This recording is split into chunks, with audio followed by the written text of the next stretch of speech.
Hello, I'm sitting here with David Lyons. I, funny enough, found him on a Tumblr group, I believe, and he kind of put down that he had this story about him traveling, and I asked him if he'd be willing to get an interview, and I was lucky enough for him to acknowledge and say yes. Well, I think the post was what have you done in 2020 that you're most proud of? Yes. And I mean, normally I wouldn't have a lot to say, but this year I visited or lived in 9 countries on 5 continents. And that was a big deal for me when I got to that fifth continent and I went, I've been all around the world during a pandemic. Like, that is so cool. So yeah, it was a big deal for me. And I've dropped that like a few times recently, and people are sort of like, wow, like how, why? Because most people right now are like, I can't travel. And yeah, you sort of can't. But if you're already traveling, in a way, you can't go home. And that's my situation. Like I'm Australian, and I had plans to travel this year. I was going to South Korea, and a week before I was due to go, everything was cancelled. I got all my refunds, and I was just sort of stuck at home. And I knew that this pandemic was, even if like, even if it wasn't going to be like really, really bad and dangerous, people were just going to go crazy. And we had like people fighting in supermarkets and stuff over toilet paper. And I don't want to be here to listen to everyone doing this thing. So if I'm going to be stuck somewhere, why not just be stuck somewhere beautiful? Like, it doesn't matter where you're stuck. Just. And so I just went, I'm going to get somewhere before everything gets bad. And I booked a last minute ticket to Casablanca in Morocco. And I'd never been to Africa. And I arrived there, and, for one day, everything was cool. Everything was totally normal. And then on the second day, I was out in the public square, and the mood changed. And, young kids were running down to the forefront. Instead of selling like mobile phone cases and stuff and batteries, they were suddenly selling gloves. And like, at one point, this little girl like was selling gloves, and she yelled out, coronavirus, coronavirus. And everyone was, shut up, shut up, shut up, shut up. And I was like, oh, okay, so it's hit here. And by the time I got home, there were police vans outside my hotel, and I went and checked the news, and I was like, we are in total lockdown. And Morocco had a very severe lockdown. You couldn't go outside, even to the supermarket, without a letter from the police.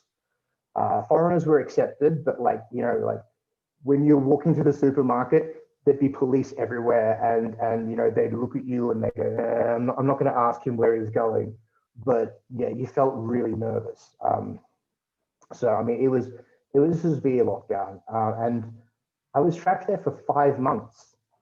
It was exactly like the plot of the movie. Like, I was trapped in Casablanca. I actually wanted to go to Portugal, like just like in the movie. I was like, okay, there's an unknown enemy here. I'm trapped in Casablanca. I want to get an exit visa to Lisbon.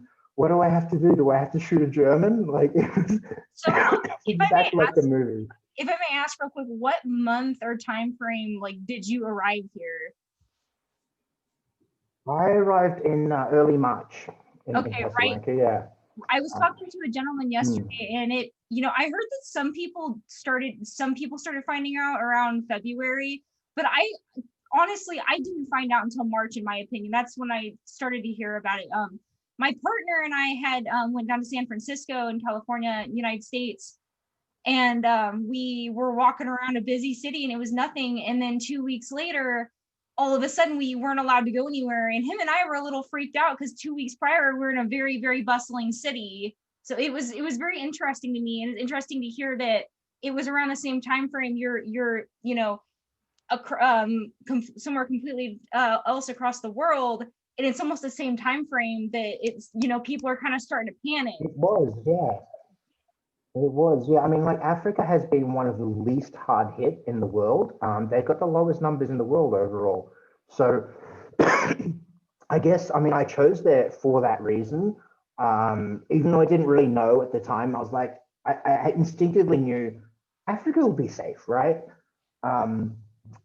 because I thought that it was going to hit the Western countries more, or especially the more populated countries more, and that was correct. But I mean, I knew it was coming. Like my mother said to me before I left, she said, "Are you sure you want to go? Like, what if you get stuck there?" And I said, "If I get stuck, I get stuck." You know, I said to myself, "This will only last a few months," but yeah, I was very wrong. That's what we were all hoping for, right? And yeah, yeah. I mean, Australia has been one of the countries that dealt with it very well by having a very strict lockdown very That's what I early. heard. Yeah. And I mean, yeah, immediately after I left, they closed the borders and went, you can't come home. And they offered repatriation flights from certain countries initially, but there were just none from Africa. And they just said, I'm sorry, you're on your own in Africa. And I went, all right, that's fine. And even later on, the government did very little to bring people home. Like a lot of countries, like Vietnam, various countries in Africa, Turkey, these countries like reached out and brought their people home. Australia just didn't.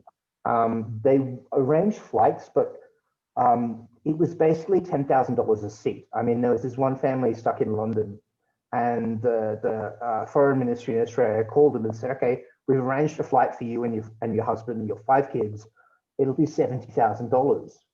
And she's just like, "How could I possibly afford that? You know, like I want to come home. Things are not good here. I'm out of work, but I can't do that."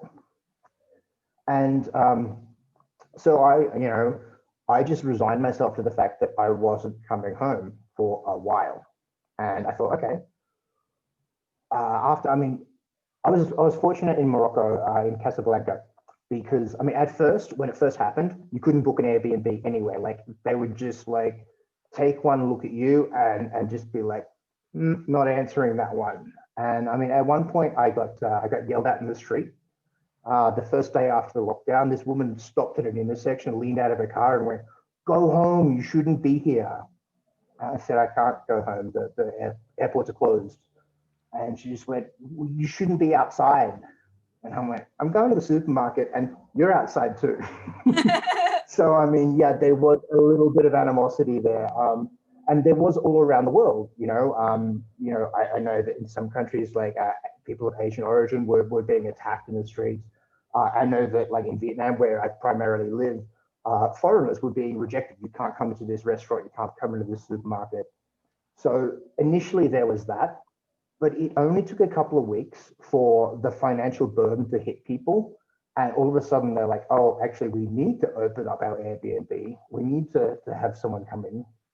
And so I moved in with this Senegalese guy who was a call center operator for Uber Eats. And he had a nice house, like just down the road from Rick's Cafe from the film Casablanca.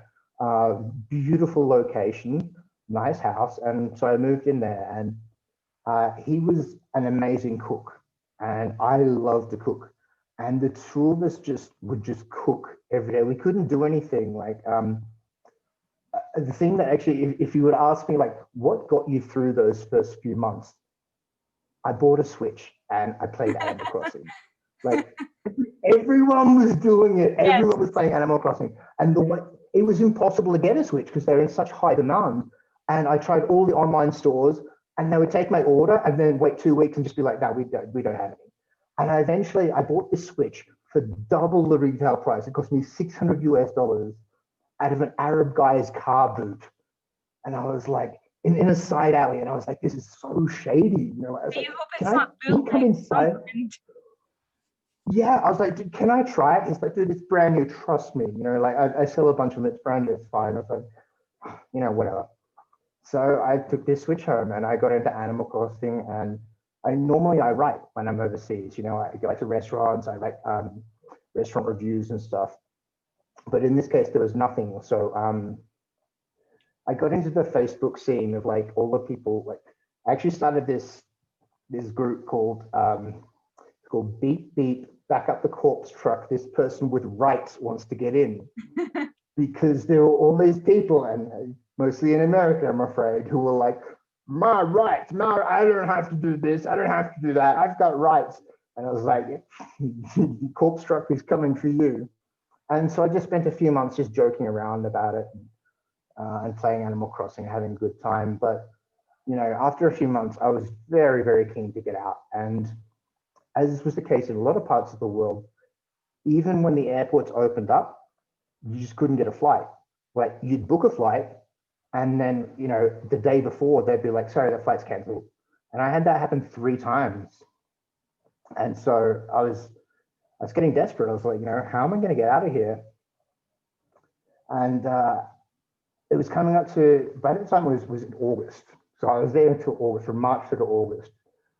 And my birthday was coming up, and I was like, you know what? I had a little bit of money saved because I've been doing nothing. I never went out to a single restaurant the whole time I was in Morocco. And so I was like, Greece was open, and Greece was actually so open because they had very low COVID numbers, and they said, if you want to come here and you get sick, we will pay for everything. We'll pay for airlifts, hospitals, whatever treatment you need. Just please come. We need the money. And I went, all right. So I stopped off in Paris for a couple of days until the Eiffel Tower, and then I spent a week on Mykonos Island in Greece, just like sitting in this villa on this hill, just like watching the ocean, wow. not going to cafes or anything, obviously. I had a COVID test on my way in through the airport. And yeah, I did that. And I developed a little game that I call COVID Roulette, which is, and I explained this to a few other like world travelers who I've met along the way who are doing the same thing, and they totally got it. See, basically, you're just gonna scan the world and go, okay, who's open, who has reasonably low numbers, who doesn't have a lengthy quarantine, and who's the safest. And so you'd pick somewhere, and you'd arrive, and you'd hope that for the time that you're there, it remained that way. And it didn't always. I mean, like, I lost that game in Morocco because I was there for 5 months under complete lockdown. Greece was no problems. After that, I went to Romania, and I was in Bucharest for 2 months. And for the whole 2 months, everything was just normal. Like, I was in the city center. It was outdoor dining only. And I went out a few times to eat. But they were very careful. There were the police everywhere, just put on your mask, put on your mask. So they were pretty good. And it was actually on the day that I was leaving, I was out with a friend, and the police came around and shut all the restaurants down and went, everything's closing, restaurants are finished, everyone go home. And I was like, oh, good, I won the game this time, And after that, I went to the Netherlands. I had a friend from Rotterdam, and I went and stayed with him. And I've got to say, like, if you want to compare different countries, the Netherlands was very similar to the US because they're a very, very libertarian country that does not believe in their government telling them what to do. And as a result, I mean, 1 in 30 people there has had COVID. It was insane. And after 6 weeks there, I was so desperate to get out because the COVID rate was going up like 10,000 a day in my small town of like less than 1 million people. And I'd go into the supermarket and no one would be wearing masks. And, I was looking around and being like, there's 24 people in the supermarket who probably have COVID and are not wearing masks. I've got to get out of here. And yeah, I did. So picked my next place, and that was Istanbul in Turkey. And at the time, because like Europe was just a mess by that time, and that's like October or something, and Europe was just an absolute mess. It was freezing cold. There was COVID everywhere. They were like constantly changing the rules, and I just went, I've got to get out of Europe. But like Turkey's far enough out of Europe that they were a bit different. I didn't realize until I got there, they were lying about their COVID numbers. They were only reporting people who were actually sick and hospitalized rather than people who tested positive. So when I arrived, it was like, we've got 5,000 cases a day in the whole country. I was like, oh, that's great. That's very safe. And after a month there, they changed their mind and they started reporting properly. And it became something like 20,000 a day, or 30,000. I was just like, oh, this is really bad. I didn't realize it was like that. But I mean, I stayed in an Airbnb in Istanbul, and we had a lot of people come through. And when we talk about travel under COVID, we're not talking about people going for, a 2 week holiday. I mean, these were people who that's what they did. They traveled. They were traveling all around the world, like myself. And so they were all very safe and careful. They all had a pretty good outlook on it. I mean, like, I met one guy, a British guy actually, who walked into the house and like 5 minutes after he'd entered, he was like, "So this big COVID conspiracy." And I was like, "What? Conspiracy?" And he's like, "Oh, I mean, it's a real disease, but like, I think something's going on, I think it's a big plan." And I was like, "You stay on that side of the room." And like I only met a couple of people like that. Actually, in Rotterdam, one of my friends introduced me to his friends, and I got invited along this small party. And I arrived at this party, and I walked in like ready to elbow bump, and this girl goes, "Oh, we don't do that here. We shake hands and we hug." And I was like, "No, we don't. No, we don't." And like there was 8 people at the party, and I just kept my distance the whole night. And a few days later, she messaged me and said, "Are you sick?" I said, "No, I'm fine. Why?" She goes, "Yeah, 4 people at that party came down with COVID." And I was like, "Oh my God." So, I mean, that was the thing. Like, there were a lot of people who were just like, it's not going to affect me. I'm just going to basically, like, they weren't breaking the rules, but they were just like, I'm not really going to change my life. And yeah, that really made a difference. Those are the people who straight up came down with COVID. Whereas, there were other people who had like proper surgical masks. And my friend in Bucharest gave me a whole bag of latex gloves. And every time I flew, I would wear a hospital grade surgical mask and latex gloves. And as a result, I never came down with COVID. I just, I kept my distance. If I went into a supermarket, I would avoid people like the plague, as you would say. And I mean, I survived. Istanbul was okay. We had a bunch of people. I mean, we had a lot of fun. There's a bit of a sense of camaraderie of people who are traveling the world during this, and most of them are very sensible. And when you first meet them, the first hour or two of the discussion is, so what was it like where you came from? Like, was it closed? Was it open? Where's good? Where's bad?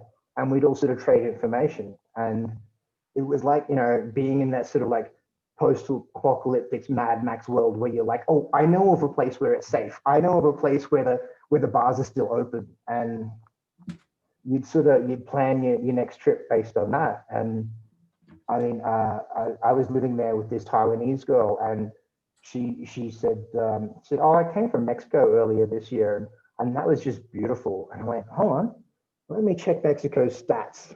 Oh, they're open. Well, they're tier 3. It's not great, but yeah." And that's what I did. The next flight out was to Mexico. I was going to ask a question earlier. Did you get tested at every airport did you go to during this, or did you notice that there were some that were, some that weren't? I'm curious about that.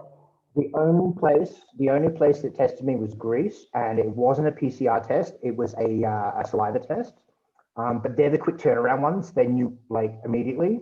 Mm-hmm. No one else tested me. There were a few countries where you had to make formal declarations and stuff, but I think as we've seen recently, people are very much prone to lie on those things. Some places had contact tracing, and some didn't. Like if I went to a bar, like when I was in Bucharest, most of the bars were still open, but when you walked in, they were like, "We need your name, your phone number, and your address."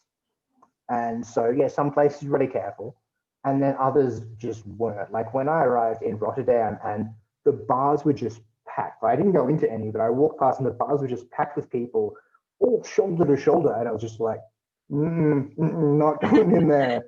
And there was no contact tracing. There was nothing. So yeah, countries have definitely approached it very differently.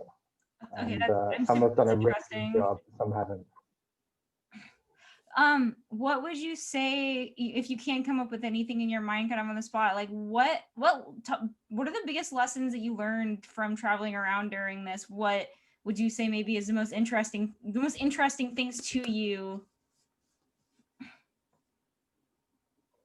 Well, I mean, like obviously observing the differences, but also like culturally. Okay, I think the most important difference that I notice is the more wealthy a country is, the more modern and westernized a country is, the less they care. They're just like, it won't affect me. I'm tough. I've got health insurance. I don't developing a country is and the poorer a country is, the more they're really careful. And That's so so like Africa, fascinating. one of the reasons, You think yeah, that it well, would be like the other if way you're poor,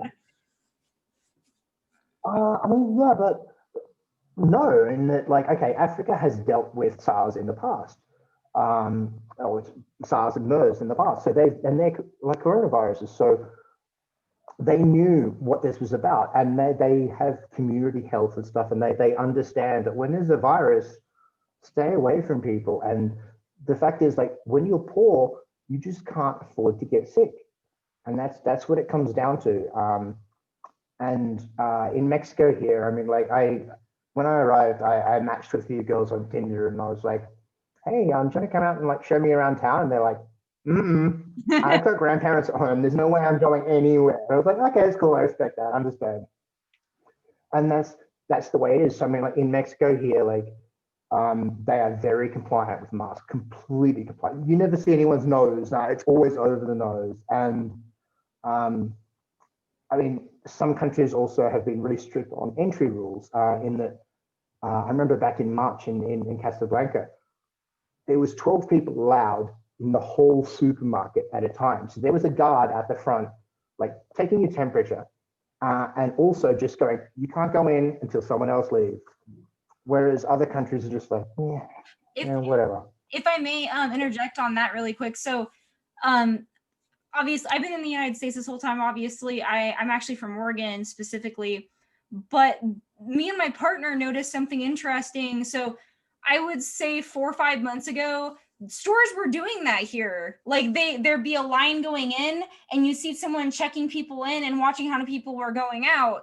And that was happening. And like as frustrating sometimes as it is to have to wait in a long line to go into a store, I thought it was great. We've noticed lately that's not happening anymore like it was like 4 or 5 months ago. You see people in the front of the stores, but I really do not believe that they're checking like they were before. They're checking the people in and out. We went into like a Walmart the other day. It was 3 days before Christmas, and I wanted to leave very quickly because we walked in, people were shoulder to shoulder, and I'm not, talking bad on that company or anything specifically, but it was something that I had noticed that there really wasn't any checking people in and out anymore, and that was my biggest problem. It's not that people can't go grocery shopping or anything, but if you're not controlling how many people are going in and out, that's not limiting people to the exposure. And it's interesting that it was happening and then it just stopped happening.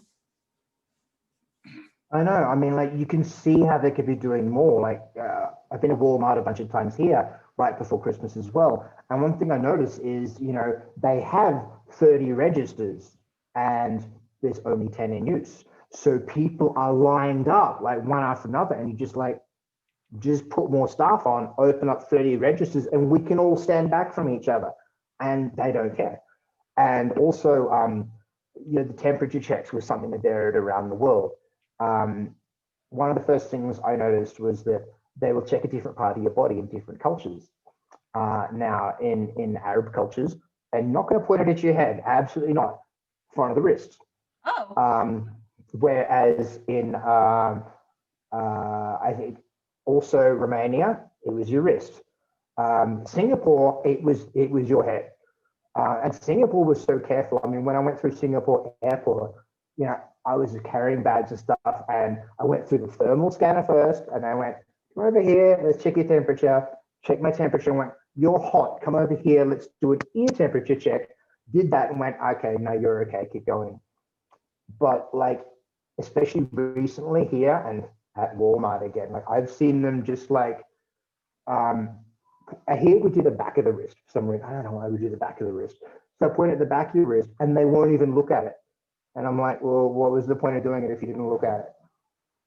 But here there's also like the self-check thing, like twice before you go into the store. Like first when you go into the start of the mall, and then when you go into Walmart, there's a temperature check station that you have to look into, and it'll tell you your temperature. And also, hand sanitizer is really good here in Mexico. Like everyone is obsessed with hand sanitizer. So I think there has been a lot of that um, theater, security theater, where they're like pretending to do things, but they're not really. And that's disappointing because there's no point doing it if you're not going to do it properly. And so that's disappointed me in some countries. I mean, some just don't have it at all, but it annoys me even more when they've hired people to do it and they're not even doing it properly. Right.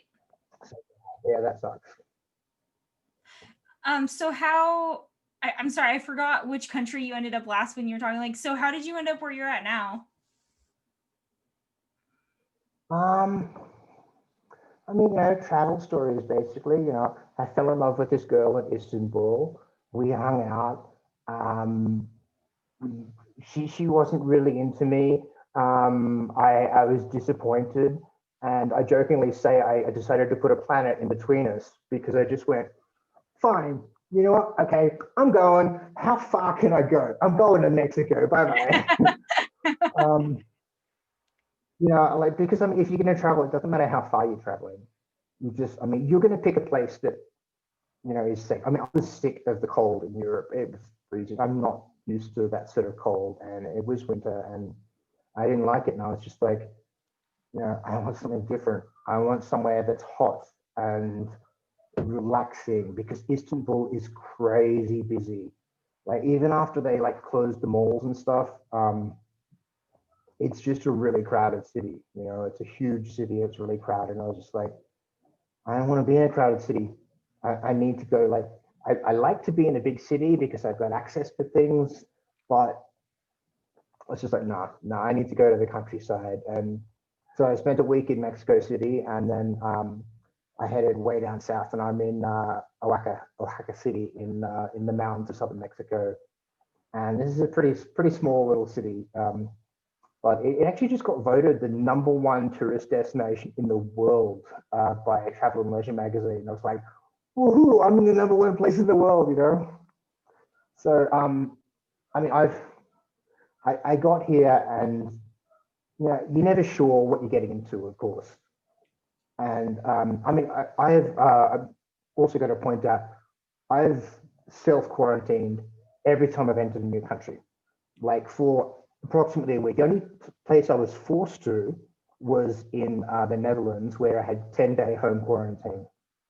But everywhere I've arrived, I'm just like, okay, I'm going to put my mask on, go out to the convenience store, grab some stuff, and then I'm going to stay home and not move, and I'll just order Uber. And so, you arrive and you just do that. And so I arrived here, and we get this big villa on the hill with a 360-degree view of the Sierra Madre Mountains. And, with this huge tall house, and we just watch the sunrise. We got about 7 people staying here, and we're like 5 kilometers from the nearest store. So we're so remote. And it feels like this, like, oh yeah, I'm staying here. This is super safe, super relaxing, super beautiful. I can ride this out for years if I need to. And I mean, that's what we do. That's what we do. Like, we're not going to somewhere to go to tourist sites. I mean, you might go outside and take a couple of photos while you're out, but obviously you're not going to enter some church or something and just be like, oh, let's hang out here. No, that would be crazy. So, I mean, mostly, I speak for myself, but maybe other people as well who are traveling. We check into our Airbnb, we meet our housemates, we grab some food, and then we stay home. So we're just trying to live, we're not trying to travel, we're trying to live. Right. No, and I understand that would be it would be fun to me to be able to do that, not just like you said, we're not going to the clubs and parties and whatever around the world. It's even if you could go somewhere and just have a different view onto where you're having to quarantine, that would be nice. So I totally get that. Yeah. Well, that's how I travel anyway. I'm not into going to clubs and bars in general. Like, my experience is traveling the world, and I've done like 25 countries now, I think, is I arrive in a new city. I go to the supermarket. I go, so what does the supermarket sell here? Like, what's different about it? Like, what's cheap? What's expensive? How much is liquor? And then in my local area, I'm like, okay, who sells the cheapest hamburger near to my house? And I stay in my little area, and that's how I experience it. I experience it by seeing what the local people in my area do, what the local convenience store is like, and it tells you a lot about a country and the culture from just doing that. I mean, you're not exactly going to learn a whole lot of culture by going to a nightclub. Yeah. So yeah, you're trying to live in a different country, and obviously you're observing the way things happen with like the COVID protections and stuff as well. So what advice could you give, like, with someone who feels that they don't have the means to travel? I don't know how it is for other people in other countries. Here, a lot of people, it's a joke that if you're not quite middle class, like, oh, if you're traveling, you have a lot of money, and people who don't have a lot of money don't have the means to travel. It's very interesting. I was bored and I looked up plane tickets places, and they are the lowest that you could ever get them right now, but people are still afraid, which is understandable. It piqued my interest when I saw how low they were. But anyway, like, do you have any advice for people who would say they don't have the means to travel just because they're not wealthy? Okay, well, I mean, I hear that all the time. And one of the things I hear in particular is people on, I spend a lot of time in left book, as we call it. And there's always people who are just like, oh my God, I hate the politics here. I want to get out and emigrate somewhere else. And I said, well, just do it. And they go, oh, I can't. I don't have the money. And okay, one thing I do understand is that coming from Australia, we're very similar to in America in that we're isolated. We're very far from anything. In America, you still have South and Central America, but no one ever goes. I mean, like a few adventurous people go, but most people, when they say they want to travel, they're like, oh, I want to go to London. I want to go to Istanbul. And you're like, okay, but maybe that's out of your reach. Well, and especially, I live on the West Coast in America, and two things I always hear is, like, on that point is, oh, I could go to Canada. I haven't been there. I've looked up pictures. I live in Oregon, and Canada to me looks very similar to where I live as far as like why I would go there, because how pretty it is. So I would love to go there, don't get me wrong, because I want to experience different culture. But to spend the money, it's too similar looking to where I live. I do live in a beautiful place with forests and rivers and all this stuff and waterfalls. I've been interested before. Mexico is close, obviously, to me. That would be different to me, but I don't want this to come off racist or wrong. Like, I don't know if it's fear mongering toward us. For some reason, I've always heard that Mexico is dangerous to go to right now. Like, it's like if you go there and you go off your resort, you're gonna get murdered. Again, I hope that's not coming off racist. It's something that has just been told to me. I hope that I could be educated differently. Well, I had some concerns about Mexico safety wise, and like there were certain places that people told me like, so up north, in Baja California, like it's sort of cartel territory, and I mean the thing is, anywhere can be dangerous. I mean, Detroit can be dangerous. Yeah. Inner city Sydney can be dangerous. Like anywhere can be dangerous. You just got to mind where you are. But okay, it's important to distinguish between two types of travel.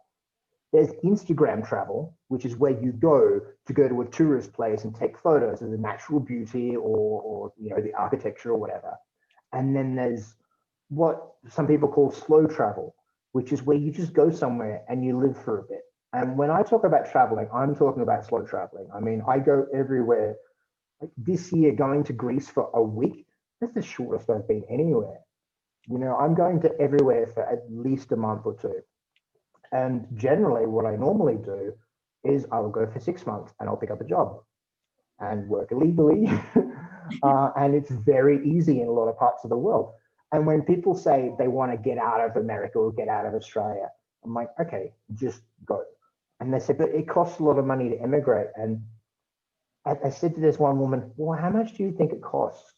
And she said, oh, I would have to have $30,000 saved to be able to immigrate to Canada or England or whatever. And I just went, and she also pushed that you have to have privilege. You have to have privilege to travel. And I'm like, well, how much privilege do you think a Vietnamese or Mexican immigrant has to come to America? They don't have privilege. They don't arrive with $30,000. They just turn up and go, I'm going to make it work. I'm going to work out how to live here. And that's what a lot of people do. I mean, we were talking earlier before the podcast about Vietnam, and I've lived there for 7 years, and I know so many people. You know, I brought several of my friends from different countries, and they've arrived just going, okay, I guess I'll be here for 2 weeks, and they love it, and then they get talked into getting a job, and next thing you know, they're married and like they've got a career, and they're just like, I'm not going home ever. And it's really easy to do that in a lot of parts of the world, because there are many parts of the world where, okay, firstly, you don't have to become a citizen of the country. You can just get a residency visa, a residency permit.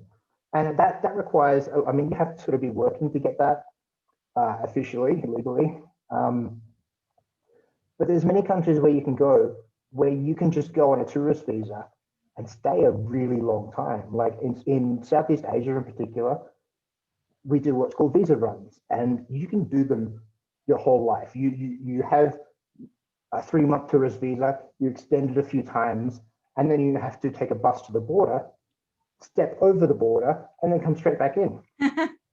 And like Mexico gives 6-month visas, but you don't have to leave for any period of time. So you can literally just go to the border, walk back in for another 6 months. So twice a year, you have to go to the border, and that's it. Interesting. Now, Europe is more difficult. Europe has what's called the Schengen zone, where your visa is actually not for the country specifically, it's for the whole region.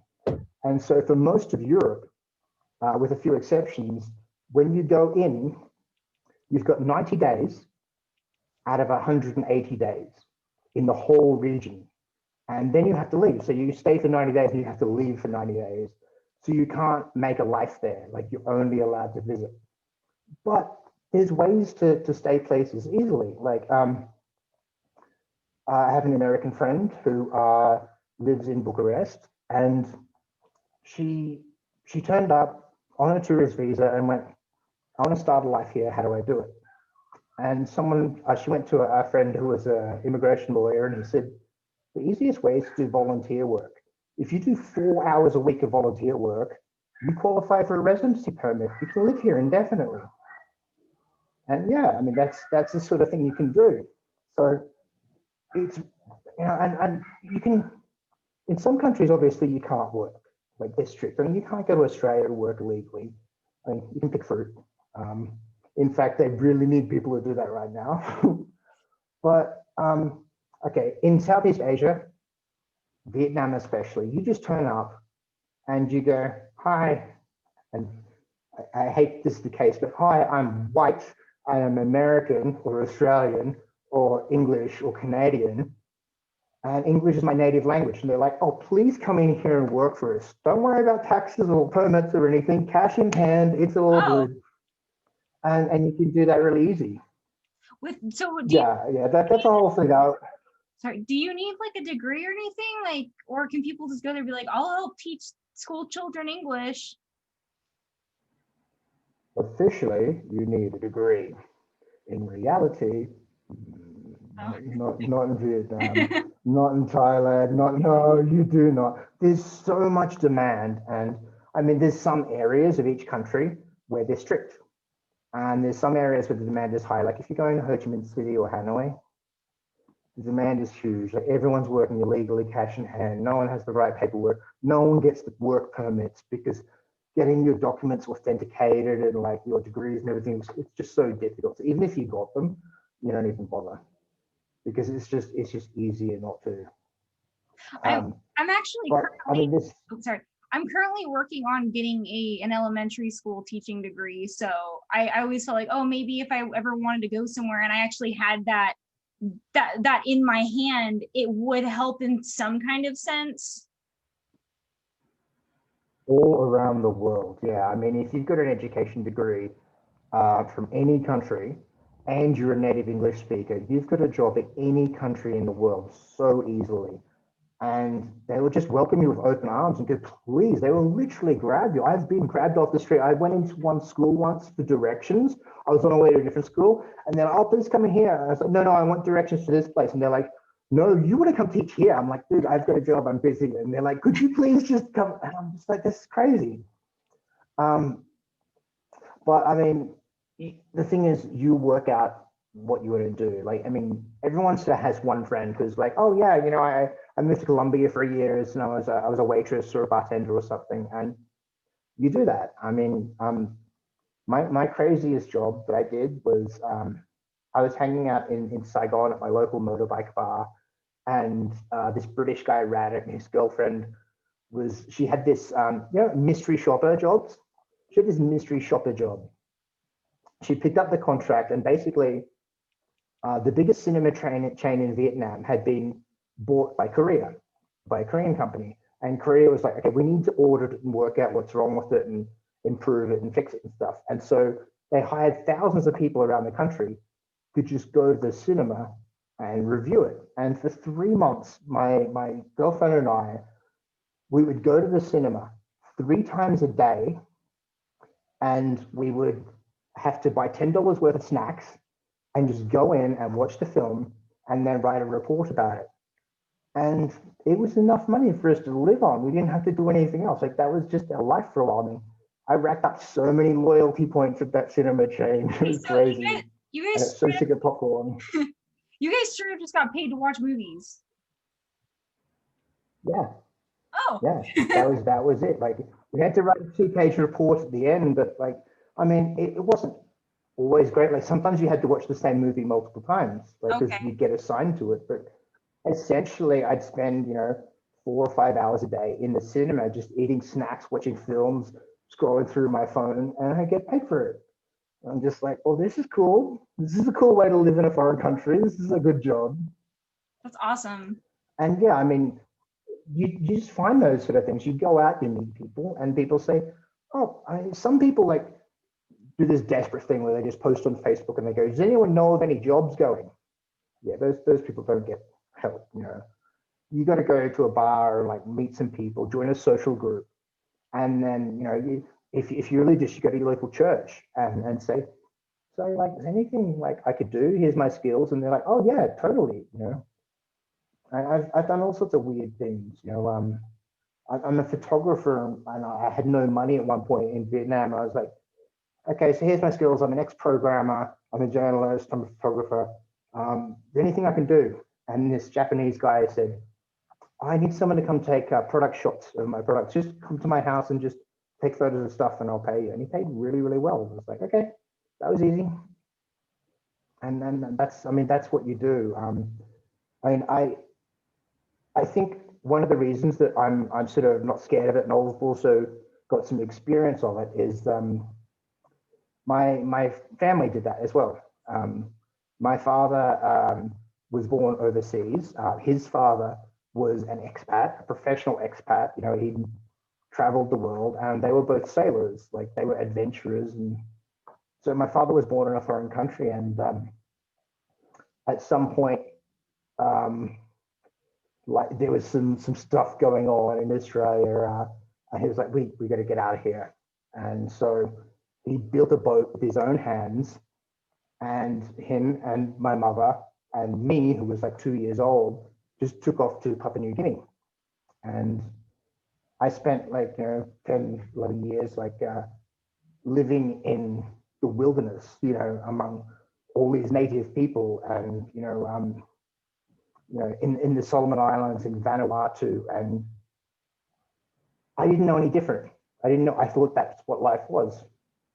I hadn't seen normal life, so life to me was being very independent, running through the jungle, trying to barter with people who didn't speak my language, and just seeing my parents like go from place to place going, so what can we do here? What work is available? And so for me, when I got to a certain age and I wanted to get out of my home country, I was just like, well, I'll just do that then. And yeah, I mean, you can do it. Anyone can do it. And it's not a matter of privilege. I mean, I come from a very working class family. I mean, I had the good fortune to go to some good schools, but I've got zero savings. I live from week to week, and I just go to the next country and I work it out. I find something to do, whether it's teaching English or, I mean, my first job in Vietnam was like, I just become a journalist, and I rocked up to the biggest English language magazine in the country, and I was like, hey, I'm a journalist. And then they don't check your background, ask your CV. They're just like, oh, cool, you're a journalist. Where do you come from and what do you do? And I was like, I'm interested in like Asian culture, like Japanese music and stuff.